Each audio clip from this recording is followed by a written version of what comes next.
अफसरशाही बंद करें, करप्शन बंद करें, दो नंबरियां बंद करें, और ये जो एस्टेब्लिशमेंट अपने 12 बंदे लाके असेंबली में बैठा देती है जिनके जरिए से वो हुकूमतों को कंट्रोल करते हैं, वो बंदे बैठाना बंद कर दें। अपने कठपुतली उठा लेते हैं, कोई किस शहर से, कोई किस शहर से, कोई किस शहर से, उनको लाके बैठा देते हैं, और वो बंदे जो हैं वो एस्टेब्लिशमेंट के लिए काम करते हैं बजाय इसके कि अवाम के लिए काम करें। जैसे कि मौजूदा पाकिस्तान की हुकूमत है, शहबाज शरीफ को आसिफ मुनीर के लिए काम करना है, पाकिस्तानियों के लिए काम नहीं करना। मरियम नवाज को आसिफ मुनीर के लिए काम करना है, पाकिस्तान के लिए काम नहीं करना। वजह यह है कि आसिफ मुनीर साहब इनको लेकर आए। अगर ये अवाम के वोटों से आए होते तो ये अवाम के लिए काम कर रहे होते, लेकिन जो इनको लेकर आया ये उसी को डिलीवर करके देंगे ना, उसी के लिए काम करेंगे, और ये उसको भी मायूस कर रहे हैं जिस लेवल का इन्होंने काम किया। नाज़रीन, इमरान खान साहब से मुलाकात हो गई सुबह सुबह गंडापुर की। अब आपको भी झटका लगा होगा, मैं भी हैरान हो गया कि ये गंडापुर कैसे पहुंच गया 7:30 बजे। सुबह सुबह जेल का दरवाजा खोला, गंडापुर अंदर।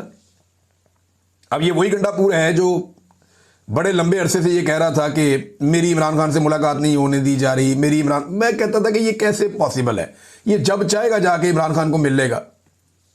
तो अब गंडापुर साहब की मुलाकात हो गई इमरान खान साहब से अर्ली इन द मॉर्निंग, और वहां पे गंडापुर साहब मुलाकात करके निकल गया। भी उन्होंने खुद से कुछ भी नहीं बताया कि क्या हुआ, लेकिन कुछ लोग ये दावा कर रहे हैं कि गंडापुर साहब की अच्छी खासी क्लास हो गई है। ज़हीम लगारी साहब हैं जर्नलिस्ट, और ज़हीम लगारी साहब का जो दावा है मैं आपको पढ़ के सुना देता हूं। वो कहते हैं मैं तो अपनी खबर पे अभी भी कायम हूं और खड़ा हूं अपनी खबर पे, मैं पीछे नहीं हटता। वो कहते हैं इमरान खान साहब ने गंडापुर पर बरस पड़े, वजीर आला खैबर पख्तूनख्वा ने सर झुकाकर खामोशी इख्तियार किए रखी। मामला जो गले पड़ गया ना गंडापुर के, वो पाकिस्तान तहरीक इंसाफ के कारकुनों की जो उन्होंने तजलील और तजहीक की है ना, वो गले पड़ गया। और इमरान खान साहब को यह मालूमात भी पहुंचा दी गई है कि कारकुनों ने जलसे में गद्दार गद्दार के नारे भी लगाए और जूते भी उठा के दिखाए। अब यह बड़ी नामुनासिब और मायूब बात है, लेकिन यह हुआ है ना, फैक्ट है, आप इससे भाग तो नहीं सकते। जैसे नवाज शरीफ साहब को जूता लग गया था, फैक्चुअल था, टीवी पे दिखाया भी गया, जैसे ख्वाजा आसिफ के साथ हुआ। अब देखें ना, पाकिस्तानी टीवी चैनल्स को आप देखें कि सारे मामले उठा रहे, ये मामला नहीं उठा रहे। इससे आपको अंदाजा हो जाएगा कि एस्टेब्लिशमेंट को गंडापुर पसंद है या नहीं, क्योंकि अगर जूते दिखाए होते कारकुनों ने अलीमा खान को, तो पूरे पाकिस्तान का मीडिया सुबह से शाम तक एक ही खबर चलाता, और यही चलाता। वो अंडे वाली खबर याद है आपको, बहुत दबा के बड़े खुश हुए। लेकिन गंडापुर के मामले में पाकिस्तान का मीडिया ये कैसे पी गया, ये सोचा आपने कभी? क्योंकि एस्टेब्लिशमेंट को जो चीज फेवर करती हो ना, वो उस चीज पे पॉलिसी अलग रखते हैं, जो ना करती हो उस पे पॉलिसी अलग रखते हैं। तो यहां से आपको अलीमा खानम को, और मैं इनको लड़ा नहीं रहा आपस में, लेकिन आपको बता रहा हूं कॉमन सेंस की बात है, मैंने आपके सामने रख दी है, बाकी आप जो भी सोचें। अब नाजरीन, यही बात जब पूछी गई बैरिस्टर गौर से कि जनाब ये जूते शूते वाला मामला क्या है, तो उन्होंने कहा जी वर्कर मुश्तइल भी हो जाते हैं, गुस्सा भी कर जाते हैं। हमारी जमात में जमहूरियत है, और यही जमहूरियत का हुस्न है कि लोग अपनी राय का इजहार करते हैं। बाकी जमातों में वाकई ऐसे नहीं होता। पाकिस्तान तहरीक इंसाफ का वर्कर जो है वो लीडर पे भी चढ़ के रहता है। इमरान खान साहब भी गलत फैसला करें तो साहब ने आगे खड़ा हो जाता है। बुज़दार वाले फैसले पे पाकिस्तान तहरीक इंसाफ के कारकुनों ने इमरान खान साहब की नाक में दम किए रखा, और वो हमेशा ये कहते थे, बार बार सोशल मीडिया कहता था कि ये फैसले को हम सपोर्ट नहीं कर सकते। और बुज़दार को पाकिस्तान तहरीक इंसाफ के सोशल मीडिया ने एंड ऑफ द डे तक कोई सपोर्ट नहीं दी, जिस तरह की सपोर्ट इमरान खान साहब चाहते थे कि उसको मिले। बहरहाल जो कारकुनों की तज़हीक की है गंडापुर ने, कचरे के ढेर के ऊपर बुला के और बदबूदार इलाके में बुला के, कुछ लोग कह रहे हैं जनाब कि इनकलाब ऐसे तो नहीं आता बदबूदार ओ भाई, पाकिस्तान तहरीक इंसाफ की हुकूमत है, और जहां हुकूमत है वहां तो कुछ चज की जगह के ऊपर जलसा कर लें। जिस जगह पे पाकिस्तान तहरीक इंसाफ की हुकूमत है, जिस सूबे में, वहां तो किसी बेहतर जगह के ऊपर जलसा किया जा सकता था, लेकिन कचरे और बदबू के ढेर के ऊपर आवाम को बुलाया गया ताकि लोग कम से कम आए। फिर जिस तरह की रुकावटें डाली गई वो भी हमारे सामने, लेकिन इसके बावजूद लोग बहुत बड़ी तादाद में पहुंच गए। तो फिर गंडापुर साहब ने पहले तकरीर कर दी, ताकि क्योंकि गंडापुर साहब ने जैसे ही तकरीर की लोग गुस्सा होना शुरू हो गए, और इवन लोग वापस मुड़ना शुरू हो गए। तो ये हालात, गंडापुर साहब बहुत गैर मकबूल है पार्टी में, ये तो हमें आइडिया था। मैं पहले भी आपको ये कह चुका हूं कि गंडापुर साहब की मकबूलियत बढ़ गई है। अब वो गलती से भी ये फजलुर रहमान साहब को चैलेंज ना कर दें आजकल के दौर में, हो सकता है कल कोई ठीक हो जाए, इमरान खान साहब के लिए कोई अच्छा काम कर दे, पब्लिक की पल्स के ऊपर हाथ रख दे, एस्टेब्लिशमेंट के बजाय इमरान खान की बात को वजन दें गंडापुर साहब, तो ये इज्जत वापस भी आ सकती है। जैसे मैं नवाज शरीफ को कहता होता हूं कि मियाँ साहब आज आप एस्टेब्लिशमेंट का जूता छोड़ दें और आप इकतदार की सियासत करें इकतदार के बजाय, तो मियाँ साहब आपकी इज्जत बहाल हो सकती है। आप 3 दफा इस मुल्क के वज़ीर-ए-आज़म रहे, आपका ये अंजाम अच्छा नहीं लगता।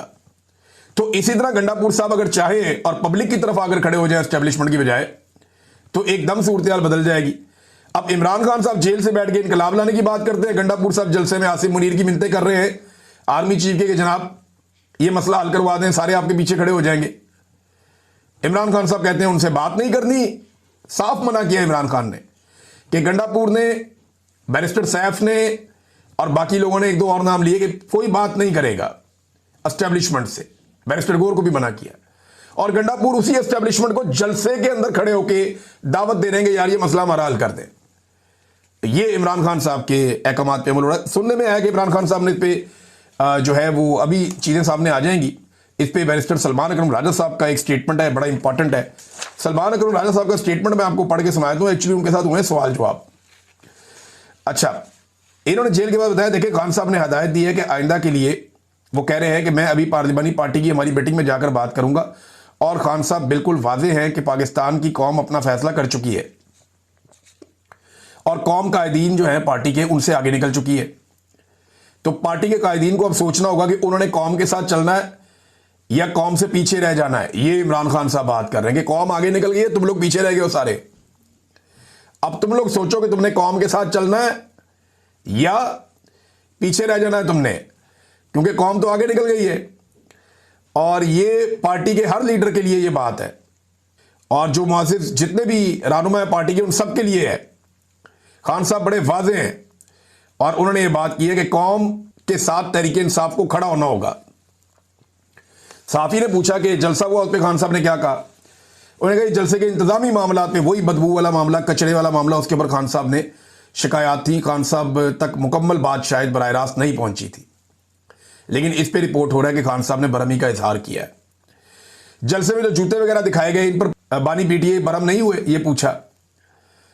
तो देखिए अगर कुछ लोगों ने ऐसा किया है तो इसी तनाजुर में खान साहब ने कहा कि हमें कौम की नब्ज समझनी चाहिए। ये नहीं कहा खान साहब ने कि लोगों ने गलत किया, उन्होंने कौम की नब्ज समझनी चाहिए। अगर कौम आगे निकल गई तो हमें कौम का साथ देना है, हम कौम से पीछे नहीं रह सकते।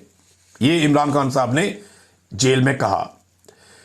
फिर एक और सवाल किया गया कि अली अमीन गंडापुर साहब सूबाई जो है मामलात नहीं संभाल सकते तो कुर्सी छोड़ देनी चाहिए। फिर अलीमा खानम के बारे में एक प्रोपेगेंडा चल रहा है टीवी चैनल्स के ऊपर कि उन्हें कहा कि जनाब आप मुदाखलत कर रही हैं और आप पीछे हटें और मुदाखलत नहीं करनी चाहिए। तो इस पर उन्होंने कहा जी ऐसी कोई बात हुई नहीं, अलीमा खान बिल्कुल कोई दखल अंदाजी नहीं करती, ये एक नौयत की इल्ज़ाम तराशी है। जबकि बाकी बातें उन्होंने कहा जी वो खुद ही आपको बाद में पता चल जाएंगी, पार्टी की एक मीटिंग होगी उसके बाद कुछ और चीज़ें हम बताएंगे। अच्छा जी, ये गंडापुर साहब की मुलाकात के हवाले से भी उन्होंने खुलकर बात नहीं की सलमान अकरम राजा साहब ने। अब इमरान खान साहब की बहनें जब चीज़ें बताएंगी, जब इमरान खान साहब के अपने ट्विटर हैंडल से तफसीलात आएगी तो मैं आपके सामने रखूंगा कि एक्चुअली ये हो क्या रहा है और इमरान खान साहब अब क्या सोच रहे हैं। वैसे पाकिस्तान तहरीक इंसाफ का जो सोशल मीडिया है जहाँ से इमरान खान साहब का ये ट्विटर ऑपरेट किया जाता है, वहाँ तक बहुत सारे पाकिस्तान तहरीक इंसाफ के लोगों की रसाई है, लेकिन वो कोशिश करते हैं कि वही बात कहें जो खान साहब ने जेल में कही है और अभी वो चीज़ें सामने आ जाएंगी। डिग्री वाला जो मामला था नाज़रीन, ये डिग्री वाला मामला वो है जो जस्टिस जहांगीरी वाला मामला। इसमें जस्टिस डोगर ने उन्हें फारिग कर दिया था कि जनाब अब ये काम नहीं कर सकते, काम से रोक दिया गया था। तो सुप्रीम कोर्ट ऑफ पाकिस्तान में दूसरा ऑर्डर आ गया। ऐसा लगता था कि जजेज ये करना नहीं चाहते, इस ऑर्डर को मुअत्तल नहीं करना चाहते, वो नहीं चाहते कि जस्टिस जहांगीरी काम करें। लेकिन जिस तरीके से वहाँ पे वकला ने, सीनियर तरीन वकला ने, मुनीर मलिक साहब भी वहाँ मौजूद थे, इन्होंने जैसे इस केस को लड़ा, जिस तरीके से इन्होंने मामले को उठाया, तो वहाँ जजेस को मजबूरन उन्हें बहाल करना पड़ा और वो फैसला जो वहाँ पे जस्टिस डोगर वगैरह ने दिया हुआ था उसे रोकना पड़ा, मुअत्तल करना पड़ा और अब जस्टिस जहांगीरी जो हैं वो काम कर पाएंगे। लेकिन कुछ टाउट्स जो हैं वो ये क्लेम कर रहे हैं एस्टेब्लिशमेंट से बात करने के बाद कि जस्टिस जहांगीरी को बहुत जल्द फारिग कर दिया जाएगा। जस्टिस जहांगीरी का पहली मरतबा मौके भी है, उन्होंने 34 साल काम करता रहूँ तो 34 साल के बाद मेरी डिग्री जाली हो गई। मामला वही है ना जो पूरा पाकिस्तान कह रहा है कि जब तक ये जज और तमाम ओहदों के ऊपर रहा ये शख्स तब तक किसी को कोई प्रॉब्लम नहीं था। जैसे ही इस आदमी ने एस्टेब्लिशमेंट को छेड़ा, एस्टेब्लिशमेंट ने इसकी डिग्री जाली कर दी 34 साल के बाद। ये है पाकिस्तान का निज़ाम। पाकिस्तान पीपल्स पार्टी और नून लीग नादरीन आजकल नूरा कुश्ती कर रही है, और नूरा कुश्ती की वजह मैं आपको बता देता हूं। ये मुझे सोर्स ने बताई, बड़ी मजेदार बात है। नून लीग और पीपल्स पार्टी ने पीटीआई की जितनी मुखालफत की उतना ज्यादा वो नीचे जाते हैं। उन्हें इस बात का आइडिया हो गया कि जितनी देर ये पीटीआई के साथ लड़ेंगे लोग इनको जूते मारेंगे और लोग इनकी बात नहीं सुनेंगे, क्योंकि पीपल्स पार्टी और पीएमएलएन दोनों मिलकर पीटीआई का मुकाबला नहीं कर पा रहे। तो अब उन्होंने नया तरीकाकार निकाला, और ये ठीक है, ये काम कर रहा है फिलहाल, कि एक दूसरे को गाली देते हैं और इसके जरिए से अपने अपने कारकुन को खड़ा करते हैं। यानी नवाज शरीफ के कारकुनों को खड़ा करते हैं जरदारी के खिलाफ और गाली देते हैं, ताकि थोड़ा सा नवाज शरीफ का कारकुन जो है वो ऊपर आए। इसी तरह जरदारियों के कारकुन को खड़ा करते हैं, भुट्टो के कारकुन को खड़ा करते हैं शरीफों के खिलाफ, ताकि थोड़ा सा भुट्टो का और जो जरदारी का कारकुन है वो भी ऊपर। पिछले वीलॉग में आपको बताया था कि इमरान खान साहब ने यह दावा किया कि पाकिस्तान के मौजूदा आर्मी चीफ और फील्ड मार्शल सैयद आसिम मुनीर साहब, ये जब डीजीआईएसआई थे और इनको इनके ओहदे से बरतरफ किया जा रहा था, उस वक्त इन्होंने कोशिश की कि उस वक्त के वजीर आज़म इमरान खान साहब को इन्फ्लुएंस किया जा सके अपने ओहदे को बचाने के लिए। तो इन्होंने मुलाकात करने की कोशिश की बुशरा बीबी से, और बुशरा बीबी से मुलाकात के लिए जो चैनल इस्तेमाल किया, जिसके बारे में इमरान खान साहब ने बताया, वो चैनल जुल्फी बुखारी साहब थे। कि जुल्फी बुखारी साहब को राब्ता किया और राब्ता करके कहा, जी मुलाकात करवा दें बुशरा बीबी से मेरी, और बुशरा बीबी ने वो मुलाकात करने से इनकार कर दिया। और इमरान खान साहब अब ये कहते हैं कि यही वजह है कि आसिम मुनीर बुशरा बीबी अपना गुस्सा उतार रहे हैं या उन्हें निशाना बना रहे हैं। अब ये जो मामला था, ये तो इमरान खान साहब ने कहा था, तो मैंने जुल्फी बुखारी साहब से राब्ता किया और कोशिश की कि उनसे पता करूं।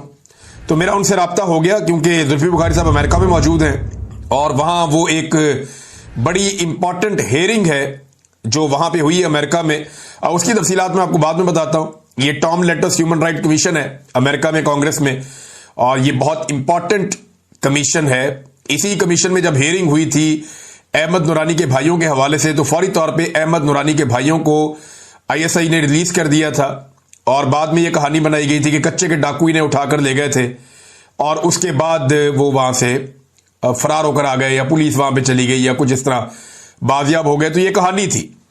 अच्छा जी, अब ये इसमें जुल्फी बुखारी साहब ने बिल्कुल कंफर्म किया जी, और इन्होंने कहा कि तब हमारे राब्ते हुआ करते थे आसिम मुनीर साहब से, ये डीजीआईएसआई थे, हुकूमत के साथ ये राब्ता कर सकते थे, और डीजीआईएसआई ने उस वक्त बुशरा बीबी से मिलने की ख्वाहिश का इजहार किया था, लेकिन बुशरा बीबी ने मिलने से इनकार कर दिया था। यह बुशरा बीबी उस वक्त नहीं मिली थी, उस वक्त के डीजीआईएसआई जब इनको ओहदे से बरतरफ किया जा रहा था आसिम मुनीर साहब से।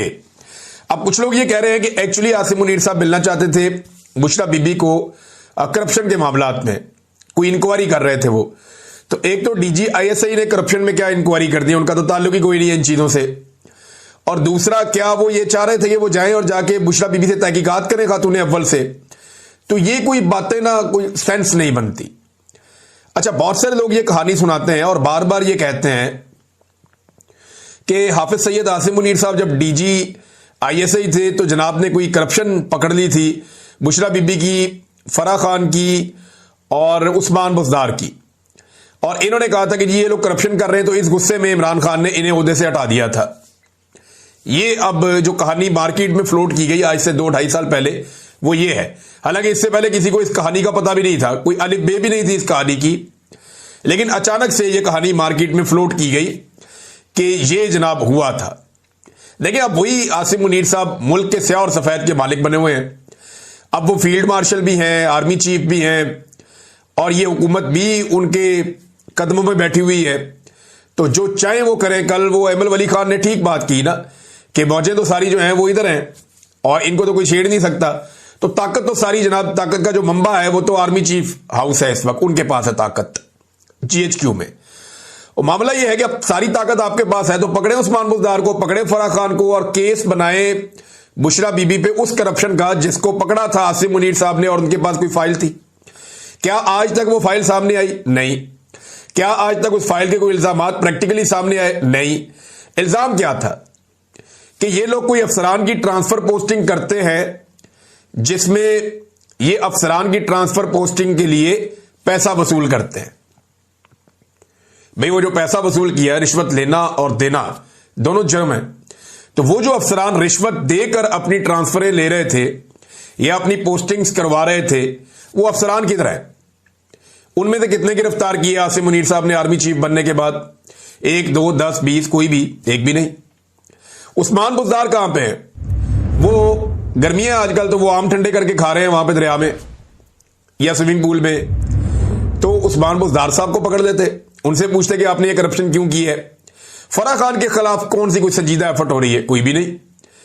चले बुशरा बीबी तो जेल में है ना, तो बुशरा बीबी के ऊपर ही केस बना देते कि जनाब ये खातून ने ये पैसा वसूल किया, इस मद में वसूल किया, इस अफसर ने ये पैसा दिया और फलां फलां ट्रांसफर और पोस्टिंग हुई। अगर एक फाइल आसिम मुनीर साहब के पास थी तो वो फाइल आज कहां पे है? ये सारी ऐसा लगता है कि एक कहानी है। अगर ये सच होता तो आज ये चीजें हमारे सामने होती। आज ये चीजें जो है ना, वो इतने सारे इद्दत वाला केस बनाने की जरूरत तो ना पड़ती, ये अजीबोगरीब किस्म के भोंडे मुकदमात बनाने की जरूरत तो ना पड़ती। फिर तो सिंपल ये होता, तोशाखाना का केस बनाने की जरूरत भी ना पड़ती। तोशाखाना में तो जितने भी पाकिस्तान के बड़े बड़े ओहदेदार हैं, चाहे वो जर्नैल हैं, चाहे वो सियासतदान हैं, चाहे वो माजी के वज़ीर आज़म हैं, चाहे वो मौजूदा, उस सबके घरों में सामान गया हुआ तोशाखाना का। ये कोई अनोखी खातून अव्वल तो नहीं थी कि इसके घर में क्यों चला गया, सबके घरों में जाता रहा, या तो सारों को पकड़ के अंदर कर दो। तो ये भोंडे केसेस बनाने की जरूरत तब पड़ी जब कुछ और था नहीं। अगर तो आसिम मुनीर साहब के पास कुछ होता तो वो उसकी बुनियाद के ऊपर आज केसेस बनाते, अगर वो सॉलिड होता। मैंने आपको पहले भी वो माजी में बात बता दी हुई है कि जनरल बाजवा इमरान खान साहब के पास गए थे कि आसिम मुनीर साहब के साथ फलां फलां फलां फलां प्रॉब्लम्स जुड़ी हुई हैं, तो हमें डीजी आईएसआई तब्दील करना है। तो जनरल बाजवा की ख्वाहिश पे इमरान खान साहब ने डीजी आईएसआई तब्दील किया और जनरल बाजवा ने ऑप्शन देने थे कि जनाब इसको लगा दो। तो आपको तो पता है कि फैज हमीद साहब उस वक्त जनरल बाजवा को भी पसंद थे, इमरान खान साहब को भी पसंद थे, तो वो आकर लग गए डीजी आईएसआई। ये बात बिल्कुल ठीक है कि जनरल फैज का किरदार बड़ा घटिया रहा है, बड़ी घटिया हरकतें उस आदमी ने की है पाकिस्तान की सियासत में। और मेरी ये ख्वाहिश है कि जनरल फैज को किसी भी करप्शन के ऊपर सजा ना दी जाए, उसको सियासत में मुदाखलत पे निशाने इबरत बनाया जाए अगर बनाना है तो। करप्शन तो जनाब करते रहते हैं लोग, बेशुमार लोग पाकिस्तान में करप्शन करते हैं। ये आइंदा भी करते रहेंगे। असल सजा देनी चाहिए इन जर्नैलों को कि इन्होंने सियासत के अंदर मुदाखलत की है। निशाने इबरत बनना चाहिए जनरल फैज हमीद को भी, और आज भी जो सियासत कर रहे हैं, मैं उम्मीद करता हूं कल ये सारे भी निशाने इबरत बनेंगे और जरूर बनेंगे, और ये कौम ये होता हुआ देखेगी। आज नहीं तो कल ये होगा। नाज़रीन, ये जुल्फी बुखारी साहब ने तस्दीक कर दी कि जनाब बुशरा बीबी से मिलना चाह रहे थे, तो खबर की तस्दीक तो होगी जो इमरान खान साहब ने जेल से कही। लेकिन इमरान खान साहब ने यह बात करने में बड़ी देर लगा दी। उन्हें भी यह बात बहुत पहले करनी चाहिए थी, यानी उन्हें यह बात बता देनी चाहिए थी कि जनाब क्या वजह क्या है, आसिम मुनीर साहब को क्यों गुस्सा है उनकी अहलिया पे, तो यह बात वो पहले करते। अच्छा जी, जुल्फी बुखारी साहब की जो हेयरिंग हुई है अमेरिकन कांग्रेस में, Tom Lantus human rights commission, ये बड़ा इंपॉर्टेंट है। इस हेयरिंग को रुकवाने की भी कोशिश की गई और पाकिस्तान से कोशिश की गई, और यह कोशिश पाकिस्तान तहरीक इंसाफ के अंदर से की गई।